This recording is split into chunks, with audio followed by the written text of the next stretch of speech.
बिस्मिल्लाहिर्रहमानिर्रहीम, अस्सलाम वालेकुम। Welcome to my YouTube channel law students platform. इस वीडियो में हम सिविल सर्वेंट्स एक्ट का सेक्शन 5, 6, 9 एंड 11 पढ़ेंगे, जिसमें अपॉइंटमेंट, प्रोबेशन, प्रमोशन और टर्मिनेशन के बारे में बताया गया है।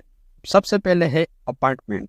अब सिविल सर्विसेज में सर्टेन पोस्ट पर जो अपॉइंटमेंट्स की जाएंगी वो प्रेसिडेंट की तरफ से, ऐसे बंदे की तरफ से जिसको प्रेसिडेंट ने ऑथराइज किया है, उनकी तरफ से कुछ मैनर्स फॉलो करते हुए की जाएगी। यानी किसी को भी अगर सिविल सर्वेंट बनाया जा रहा है, उसको जॉब दी जा रही है, उसकी अपॉइंटमेंट कौन करेगा? या तो प्रेसिडेंट करेगा या ऐसा बंदा जिसको प्रेसिडेंट ने ये अथॉरिटी दी है कि इसको अपॉइंट करो। जब वो उसको अपॉइंट करेगा, इस एक्ट में दिए गए जो मैनर्स हैं, जो रूल्स हैं, उसको फॉलो करते हुए उसकी अपॉइंटमेंट की जाएगी। वो सर्टेन अपॉइंटमेंट्स कौन सी हैं? जैसे all Pakistan service, civil service of federation, यानी फेडरेशन के अंदर जितनी भी पोजीशंस हैं, इसी तरह civil post connected to the affairs of federation, ऐसी पोस्ट जो फेडरेशन के अफेयर्स के साथ कनेक्टेड हों, साथ ही साथ डिफेंस रिलेटेड जो पोस्ट होती हैं, ये सारी अपॉइंटमेंट्स प्रेसिडेंट या ऐसा बंदा जिसको प्रेसिडेंट ने ऑथराइज किया है वो कर सकते हैं। इसके बाद है प्रोबेशन। प्रोबेशन की अगर मैं आपको सिंपली मीनिंग बताऊं तो इसका मतलब है कि आजमाना या फिर इम्तिहान लेना। यानी किसी भी बंदे को किसी भी पोस्ट पे अपॉइंट किया जाता है, उसको परमानेंट पोस्ट नहीं दी जाती, पहले उसको ट्रायल बेसिस पे लिया जाता है, उससे काम कराया जाता है और उसको आजमाया जाता है कि क्या ये वाकई ही काबिल है इस पोस्ट के। जैसे ही प्रोबेशन पीरियड खत्म होता है, फिर उस बंदे का डिसीजन लिया जाता है कि इसको परमानेंटली अपॉइंट किया जाए या नहीं किया जाए। तो प्रोबेशन का सिंपली ये मतलब है। देखते हैं कि एक्ट क्या कहता है। प्रोबेशनरी पीरियड एक ऐसा पीरियड है जहां पर जो न्यूली अपॉइंटेड एम्प्लॉय है उसको ये शो करना होता है इस जॉब की जो रिक्वायर्ड ड्यूटीज हैं उनको परफॉर्म करने में ये बंदा काबिल है। ये चीज़ इसको परमानेंट एम्प्लॉय बनने से पहले साबित करनी होगी। तो एक एम्प्लॉय को ट्रायल बेसिस पे लिया गया किसी पर्टिकुलर जॉब पे। अब उस जॉब पे परमानेंट होने से पहले, जब तक उसका प्रोबेशनरी पीरियड चल रहा है, इस पीरियड के दौरान इसको ये प्रूव करना होगा कि ये इस जॉब को परफॉर्म करने में कैपेबल है। Initial appointment on probation. एक बंदे को जब इनिशियली अपॉइंट किया जाता है तो उसको जब प्रोबेशन पे रखा जाता है, इनिशियल अपॉइंटमेंट की जाती है जब सिविल सर्वेंट की, उसको प्रोबेशन पे रखा जाता है तो इस तरह रखा जाएगा जैसे डिस्क्राइब किया गया है। यानी इस एक्ट के अंडर जो रूल्स दिए गए हैं उसके मुताबिक उसको प्रोबेशन पे रखा जाएगा। एक बंदे ने टेस्ट दी, इसमें पास हो गया, टीचर हुआ, तो या तो उसको इनिशियली परमानेंट कर देंगे, फिर कुछ सिचुएशंस में उसको ट्रायल बेसिस पे रखा जाता है कि ये बंदा इस स्कूल में पढ़ाए 1 महीने तक या 2 महीने तक, इसकी हम परफॉर्मेंस देखेंगे और अगर ये कैपेबल होता है तो इसको परमानेंट किया जाएगा। ये इनिशियल अपॉइंटमेंट होती है प्रोबेशन पे। शुरू में उसकी कोई भी जॉब नहीं थी, नया नया उसको अपॉइंट किया गया है। इसका मतलब कि उस बंदे को ट्रायल बेसिस पे लिया गया है जब तक वो परमानेंट नहीं होता। अब इस प्रोबेशनरी पीरियड के दौरान अगर ये बंदा उस एक्सपेक्टेशंस को मीट नहीं करता, कैपेबिलिटी शो नहीं करता, परफॉर्मेंस नहीं दिखाता, तो उसको डिस्चार्ज किया जा सकता है उस अथॉरिटी की तरफ से। किसी को टीचर बनाया गया और वो प्रोबेशन पे है, ट्रायल बेसिस पे है, वो सही तरीके से नहीं पढ़ाता बच्चों को, वो परफॉर्मेंस नहीं दिखाता, वो जो अथॉरिटी है उसको डिस्चार्ज कर देगी। सेकंड है प्रोमोशन ट्रांसफर ऑन प्रोबेशन। एक बंदा पोस्ट पे था, से 14th ग्रेड की पोस्ट पे था, वहां वो परमानेंट था, तो प्रमोशन दी गई 15th ग्रेड पे। उसको जो प्रमोशन दी गई है ये ट्रायल बेसिस पे दी गई है। इसको हमने जो 15 ग्रेड पे रखा है, क्या ये कैपेबल है इस पोस्ट को संभालने में? इसी तरह अगर उसको किसी एरिया में ट्रांसफर किया गया है, किसी पोस्ट पे ट्रांसफर किया गया है, तो ट्रांसफर भी प्रोबेशन पे किया जा सकता है, ट्रायल बेसिस पे किया जा सकता है कि अगर हम इसको फला एरिया में भेज रहे हैं, क्या ये इस काबिल है? उसकी वो परफॉर्मेंस देखी जाती है उस ग्रेड पे या उस एरिया में। तो अगर वो परफॉर्मेंस दिखाता है तो उसको उस पोस्ट पे परमानेंट किया जाएगा। अगर वो एक्सपेक्टेशंस को मीट नहीं करता, उसको वापस अपनी पोस्ट पे रिवर्ट बैक किया जाएगा। जैसे इनिशियल अपॉइंटमेंट में वो बंदा नया नया अपॉइंट हुआ था, को कोई भी जॉब नहीं थी, अगर वो एक्सपेक्टेशंस को मीट नहीं करता तो उसको डिस्चार्ज किया जाएगा, यानी उसके पास कोई भी जॉब बाकी नहीं रहेगी। लेकिन जब किसी को प्रमोट किया जा रहा है, प्रमोशन दी जा रही है ट्रायल बेसिस पे, प्रमोशन से पहले एक पोस्ट पे वो था, 15th ग्रेड पे वो था, और वहाँ परमानेंट था, अगर वो 15th ग्रेड पे कोई परफॉर्मेंस नहीं दिखाता तो उसकी जॉब खत्म नहीं हो जाएगी, वापस अपने 14th ग्रेड पे आएगा। इसी तरह अगर वो पर्टिकुलर एरिया में चला गया था और वहाँ वो परफॉर्म नहीं करता तो वापस अपनी एरिया में रखा जाएगा, उसकी जॉब खत्म नहीं की जाएगी। तो प्रमोशन और ट्रांसफर में और इनिशियल अपॉइंटमेंट में ये फर्क है। प्रोबेशन को पास करने में कुछ कंडीशंस होती हैं, कैसे प्रोबेशनरी पीरियड को एक सिविल सर्वेंट कंप्लीट कर सकता है। प्रोबेशन पे जिसको रखा जाता है तो उसको कोई पर्टिकुलर एग्जाम पास करना होगा, टेस्ट या कोर्स पास करना होगा, या फिर कोई प्रिस्क्राइब्ड जो ट्रेनिंग है वो कंप्लीट करनी होगी। दूसरे भी कुछ रूल्स हो सकते हैं, दूसरी भी उससे एक्सपेक्टेशंस लगाई जाती हैं, इन एक्सपेक्टेशंस को ये मीट करें।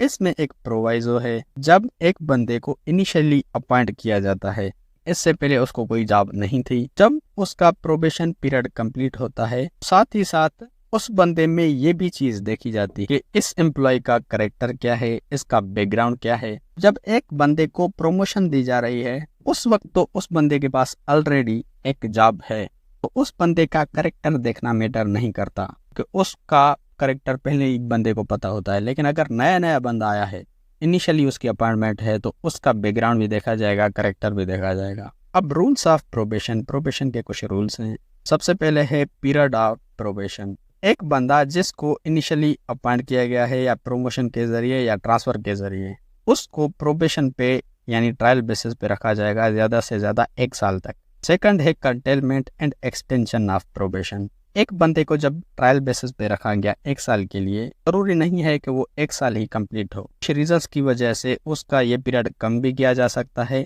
1 साल से इंक्रीज भी किया जा सकता है। ये पीरियड अथॉरिटी कम करेगी या ज्यादा करेगी वो प्रोबेशन पीरियड के दौरान भी कर सकती है, और प्रोबेशन पीरियड के खत्म होने के बाद भी इस पीरियड को एक्सटेंड या शॉर्टन कर सकती है। खत्म हो गया तो शॉर्टन तो नहीं कर सकती, उसको एक्सटेंड कर सकती है। एक बंदे का 1 साल था प्रोबेशनरी पीरियड, 1 साल जब खत्म हो गया, अथॉरिटी ने कहा कि 6 महीने और इसके एक्सटेंड करते हैं, 6 महीने और इसको ट्रायल बेसिस पे रखते हैं।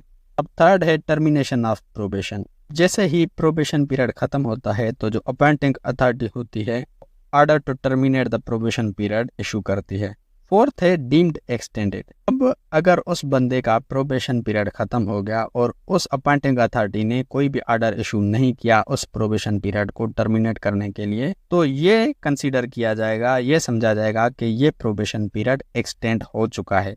एक बंदा 6 महीने तक या 1 साल तक प्रोबेशन पे था और जैसे ही उसका पीरियड खत्म हुआ, अपॉइंटिंग अथॉरिटी को चाहिए था उसका टर्मिनेशन ऑर्डर इशू करे। अगर वो नहीं करती, ऑटोमेटिकली उस बंदे का जो प्रोबेशन पीरियड है वो एक्सटेंड किया जाएगा। ऐसा ही समझा जाएगा कि इसका पीरियड एक्सटेंड हो चुका है। जैसे ही उस बंदे का पीरियड एक्सटेंड हो गया और उसके बाद भी ऑर्डर इशू नहीं किया गया, तो ये समझा जाएगा कि जो प्रोबेशन पीरियड है वो सक्सेसफुली कंप्लीट हो चुका है। इसके बाद हम देखते हैं प्रमोशन, जो सेक्शन 9 में बताया गया है। प्रमोशन का सिंपली ये मतलब है change of duty and title, title और ड्यूटी का चेंज होना। प्रमोशन एक एम्प्लॉय को तब दिया जाता है जब उस एम्प्लॉय को बेटर एक्सपीरियंस मिल चुका हो और उसमें कुछ क्वालिफिकेशंस हो। एलिजिबिलिटी ऑफ प्रमोशन, प्रमोशन के लिए एलिजिबिलिटी कौन सी होती है? उस सिविल सर्वेंट को कम से कम कुछ क्वालिफिकेशंस होनी चाहिए। कौन सी क्वालिफिकेशंस होंगी? Prescribed by rules. डिपार्टमेंट भी रूल्स बना सकता है कि ये क्वालिफिकेशंस होनी चाहिए। इस एक्ट के अंडर भी कुछ गाइडलाइंस दी जाती हैं, तो वो क्वालिफिकेशंस उस सिविल सर्वेंट में होनी चाहिए हायर पोस्ट पे प्रोमोट होने के लिए। इसकी एक एक्सेप्शन है, कुछ हाई लेवल पोस्ट होती हैं जिनको प्रोमोटिंग पीपल की तरफ से फिल किया जाता है फ्रॉम स्पेसिफिक ग्रुप्स, तो वहाँ पर उस बंदे का एक्सपीरियंस या फिर क्वालिफिकेशंस नहीं देखी जाती। ये देखा जाता है इस बंदे को अगर हम अपॉइंट करते हैं क्या ये पब्लिक इंटरेस्ट के फेवर में होगा या नहीं होगा, तो पब्लिक इंटरेस्ट को देखा जाता है। पब्लिक इंटरेस्ट को देखते हुए हाई लेवल पोस्ट को फिल किया जाता है। पोस्ट और प्रमोशन क्राइटेरिया के टाइप्स कौन से हैं? 2 टाइप्स की पोस्ट होती है सिलेक्शन पोस्ट, यानी जहां पर सिविल सर्वेंट को जो प्रमोशन दी जाती है वो मेरिट के बेस पे दी जाती है। सेकंड है नॉन सिलेक्शन पोस्ट, जहां पर सिविल सर्वेंट को जो प्रमोशन दिया जाता है वो सीनियरिटी के बेस पे दिया जाता है कि वो कितना सीनियर है। तो उन लोगों की टेस्ट ली गई, इम्तिहान लिया गया, वहाँ पर ये नहीं देखा जाएगा कि ये कितना सीनियर है, वहाँ पर ये देखा जाएगा कि किसने कितनी मार्क्स लिए हैं। ये मेरिट के बेस पे दिया जाता है, को सिलेक्शन पोस्ट कहा जाता है, और जो सीनियरिटी के बेस पे दिया जाता है उसको नॉन सिलेक्शन पोस्ट कहा जाता है। इन पोस्ट पे जो प्रमोशंस दिए जाएंगे ऑब्वियसली प्रिस्क्राइब्ड बाय रूल्स, जो रूल्स इस एक्ट के अंडर या डिपार्टमेंट की तरफ से बनाए जाते हैं, उन रूल्स को फॉलो करते हुए प्रमोशंस दिए जाते हैं। Promotions to high level post. अब 20 और 21 पोस्ट पे जो प्रमोशंस दिए जाते हैं या इसके बराबर जो पोस्ट होती हैं, उन पोस्ट पे अगर किसी सिविल सर्वेंट को प्रमोट किया जाता है तो सिलेक्शन बोर्ड की रिकमेंडेशन से इन सिविल सर्वेंट्स को प्रमोट किया जाता है। ये जो सिलेक्शन बोर्ड होती है इसको हेड करता है चेयरमैन और federal public service commission. Promotion के रिगार्डिंग एक जनरल रूल है, अक्सर एग्जाम में भी पूछा जाता है कि जो प्रमोशन है वो एम्प्लॉय का राइट नहीं है बल्कि एक प्रिविलेज है, तो गवर्नमेंट की तरफ से उसको ग्रांट की जाती है। तो ये चीज हम नेक्स्ट वीडियो में पढ़ेंगे। इसके बाद हमारा लास्ट है टर्मिनेशन ऑफ सर्विस। एक एम्प्लॉय को जब टर्मिनेट किया जाता है विदाउट नोटिस किया जाता है, तो वो कौन से एम्प्लॉयज हैं जिनको विदाउट नोटिस टर्मिनेट किया जा सकता है। सबसे पहले है कि अगर कोई भी एम्प्लॉय प्रोबेशन पे है यानी ट्रायल बेसिस पे है, चाहे वो इनिशियल प्रोबेशन पे है या फिर उसके प्रोबेशन पीरियड को एक्सटेंड किया गया है, जैसे हम पीछे पढ़ के आए, ऐसे एम्प्लॉय को टर्मिनेट किया जा सकता है बगैर उसको नोटिस दिए हुए। यानी एक बंदे को ट्रायल बेसिस पे टीचर रखा गया, वो ट्रायल बेसिस पे काम कर रहा है, उसको टर्मिनेट किया जा सकता है उसको नोटिस दिए बगैर। सेकंड है कि अगर उसका जो प्रोबेशन पीरियड है यानी वो जो ट्रायल बेसिस पे है वो पीरियड अगर वो खत्म हो जाता है, चाहे वो इनिशियल प्रोबेशन हो या एक्सटेंडेड प्रोबेशन पीरियड हो, जैसे ही वो पीरियड खत्म हो जाएगा तो उसको टर्मिनेट किया जाएगा विदाउट नोटिस। थर्ड है कि अगर उस बंदे की जो अपॉइंटमेंट है एड होक है यानी टेम्पररी है, तो उसको भी विदाउट नोटिस टर्मिनेट किया जा सकता है। अब इसकी एक एक्सेप्शन है, अगर एक सिविल सर्वेंट को अपॉइंट किया गया है प्रमोशन पे, वो जो उसका प्रमोशन है वो प्रोबेशन पे है या ट्रांसफर किया गया है प्रोबेशन पे, यानी जैसे मैंने पहले आपको बताया कि वो 14th ग्रेड पे था, उसको 15th ग्रेड पे रखा गया लेकिन प्रोबेशन पे ट्रायल बेसिस पे। इसी तरह अगर वो एक एरिया में था उसको दूसरी एरिया में ट्रांसफर किया गया लेकिन प्रोबेशन पे ट्रायल बेसिस पे, क्या ये इस एरिया में या इस पोस्ट पे इसी तरह परफॉर्म करता है या नहीं करता। ये लोग अगर पोस्ट पे ट्रायल बेसिस पे हैं, इनकी सर्विस को विदाउट नोटिस टर्मिनेट नहीं किया जाएगा कि ये फार्मर पोस्ट होल्ड करते हैं। अगर उसकी जो 15 ग्रेड पे अगर वो आया है, अगर उसकी उस पोस्ट को टर्मिनेट किया जाएगा तो वो 14th ग्रेड पे रहेगा, 14th ग्रेड वाली पोस्ट को टर्मिनेट नहीं किया जाएगा विदाउट नोटिस। और जो उसको ट्रायल बेसिस पे रखा गया है उसको विदाउट नोटिस टर्मिनेट किया जा सकता है।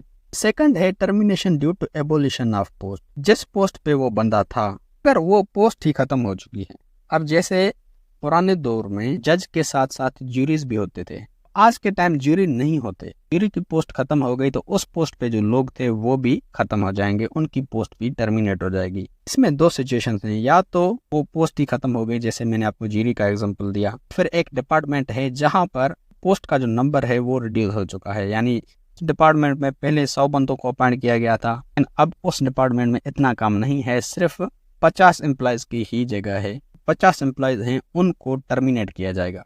इन केसेस में तो सबसे जूनियर पर्सन्स होते हैं उनको टर्मिनेट किया जाता है, जो सीनियर्स होते हैं वो रहते हैं। थर्ड है कि टर्मिनेशन ऑफ टेम्पररी और एड हॉक एम्प्लॉय। जो टेम्पररी या एड हॉक एम्प्लॉयज होते हैं को जो टर्मिनेट किया जाता है के लिए जरूरी है कि 14 डेज का उनको नोटिस दिया जाए। अगर उनको 14 डेज का नोटिस नहीं दिया जा रहा, नोटिस के बदले उनको 14 डेज की पेमेंट करनी चाहिए। तो दोस्तों ये था हमारा आज का टॉपिक। उम्मीद है कि आपका कॉन्सेप्ट क्लियर हो गया होगा। रिक्वेस्ट एक ही करूंगा कि एक छोटा सा कोई सा भी कमेंट लाजमी कर दो and follow these instructions as well. अगर आपको लॉ के रिगार्डिंग किसी भी टॉपिक की वीडियो चाहिए तो वो टॉपिक लिख के साथ में LSP लिख के सर्च करेंगे तो आपको सबसे पहले मेरी वीडियोस मिल जाएंगी, जिससे आप अपना इजीली कॉन्सेप्ट क्लियर कर सकते हैं। या फिर अगर आप मेरे चैनल की प्लेलिस्ट में जाते हैं तो वहाँ पर आपको हर सब्जेक्ट की अलग से प्लेलिस्ट मिल जाएगी, जहाँ पर उस सब्जेक्ट के सारे वीडियोस मिल जाएंगे आपको।